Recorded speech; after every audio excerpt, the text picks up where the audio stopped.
અરે ઓછું નાક પણ અસલી નાક. MDH કાશ્મીરી લાલ મરચાની પાવડર. છું જિજ્ઞાસા અને સમાચારમાં સૌથી પહેલા વાત કરવી છે દુષ્કર્મના આરોપીને આપવામાં આવેલી સજાની. દાહોદના તોરણીમાં 6 વર્ષની બાળકી સાથે દુષ્કર્મના કેસમાં આરોપીને સજા મળી છે. સ્પેશિયલ કોર્ટે 10 વર્ષની સજા અને 2 લાખ રૂપિયાનો ફટકાર્યો છે દંડ. આરોપીએ 6 વર્ષની બાળકી સાથે દુષ્કર્મ બાદ કરી હતી હત્યા. સરકારે ઘટનાની ગંભીરતાને ધ્યાનમાં રાખીને 12 દિવસમાં જ ચાર્જશીટ દાખલ કરી હતી. 150 સાક્ષી સહિતની બાબતોનો સમાવેશ કરી કાર્યવાહી કરી છે.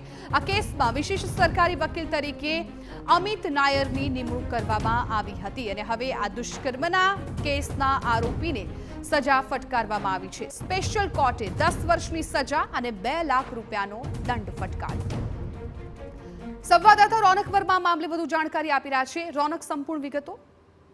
જિજ્ઞાસા, 19 સપ્ટેમ્બર 2024 ના રોજ દાહોદમાં એક બાળકી સાથે જે હત્યા જે દુષ્કર્મ બાદ કરવામાં આવી હતી, આ પ્રકારનો કેસ સામે આવ્યા બાદ જ રાજ્ય સરકાર એક્શનમાં આવી હતી અને ખાસ કરીને પોલીસને વિશેષ સૂચના આપવામાં આવી હતી. ત્યારબાદ જેમ જેમ તપાસ આગળ વધી તેમ તેમ ખ્યાલ આવ્યો કે તે જે બાળકી સ્કૂલમાં ભણતી હતી તે જ શાળાના આચાર્ય દ્વારા આ કૃત્ય છે તે કરવામાં આવ્યું છે. આ ઘટના બાદ પોલીસ દ્વારા કડક કાર્યવાહી કરવામાં આવી હતી અને માત્ર 12 દિવસમાં જ ગંભીરતાપૂર્વક જે ચાર્જશીટ છે તે દાખલ કરવામાં આવી હતી. આ ચાર્જશીટની વાત કરવામાં આવે તો 150 જેટલા સાક્ષી છે તે તપાસવામાં આવ્યા હતા. આ ઉપરાંત જેટલા પણ ઇલેક્ટ્રોનિક એવિડન્સ હતા, પુરાવાઓ હતા, તેની ઝીણવટપૂર્વક તપાસ છે તે કરવામાં આવી હતી. ફોરેન્સિકની પણ મદદ લેવામાં આવી હતી. સમગ્ર બાબતે 31 સાક્ષીઓ સરકાર પક્ષે તપાસવામાં આવ્યા હતા. મહત્વની વાત એ છે કે આ ઘટનાની ગંભીરતા રાખીને રાજ્ય સરકાર દ્વારા સમગ્ર કેસમાં અમિત નાયરને વિશેષ સરકારી વકીલ તરીકે નિમણૂક કરવામાં આવી હતી અને માત્ર 34 હિયરિંગમાં આ જે ટ્રાયલ છે તે પૂર્ણ કરવામાં આવ્યું હતું અને ચુકાદો અનામત રાખવામાં આવ્યો હતો. આજે જ્યારે કોર્ટ તરફથી ચુકાદો આપવામાં આવ્યો છે ત્યારે આરોપીને 10 વર્ષની સજા છે તે ફટકારવામાં આવી છે અને 2 લાખનો જે દંડ છે તે પણ ફટકારવામાં આવ્યો છે. ખાસ કરીને પોક્સો જેટલા કેસોમાં રાજ્ય સરકાર દ્વારા ગંભીરતા દાખવવામાં આવે છે અને આ કેસો ઝડપથી નિકાલ આવે તે પ્રકારની પણ એક પ્રક્રિયા છે તે શરૂ થાય તે પ્રકારનું પણ એક આયોજન છે તે કરવામાં આવ્યું છે. ત્યારે આટલું ઝડપી ટ્રાયલ પૂર્ણ થાય તે દિશામાં પણ રાજ્ય સરકારનું એક પગલું છે ત્યારે કોર્ટ દ્વારા આપવામાં આવેલો ચુકાદો છે તે પણ મહત્વપૂર્ણ સાબિત થઈ શકે છે. બિલકુલ રોનક, આભાર સમગ્ર માહિતી બદલ. તો 6 વર્ષની બાળકી પર દુષ્કર્મ બાદ તેની હત્યા કરી નાખવામાં આવી હતી.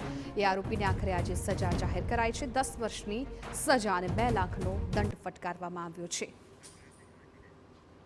તો આખી આ ઘટનાની આપને વિગતો આપીએ તો પીપળિયા ગામની આ બાળકી હતી. 19 સપ્ટેમ્બર 2024ના રોજ તોરણી પ્રાથમિક શાળામાં આ ઘટના છે એ બની હતી. પીપળિયા ગામની બાળકી તોરણી પ્રાથમિક શાળામાં અભ્યાસ કરતી હતી અને એ જ દરમિયાન આ હવસખોરે પોતાની હવસ સંતોષી હતી. બાળકીની માતાએ શાળાના આચાર્ય ગોવિંદ નટ સાથે દીકરીને કારમાં બેસાડી શાળાએ મોકલી હતી અને આવી રીતે શાળામાં આ બનાવની શરૂઆત થઈ હતી.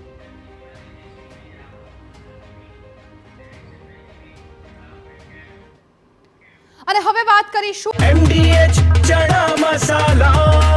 હવે છોલા હોય કે ચોળા, સફેદ ચણા હોય કે કાળા ચણા, બધું મજેદાર બનશે. MDH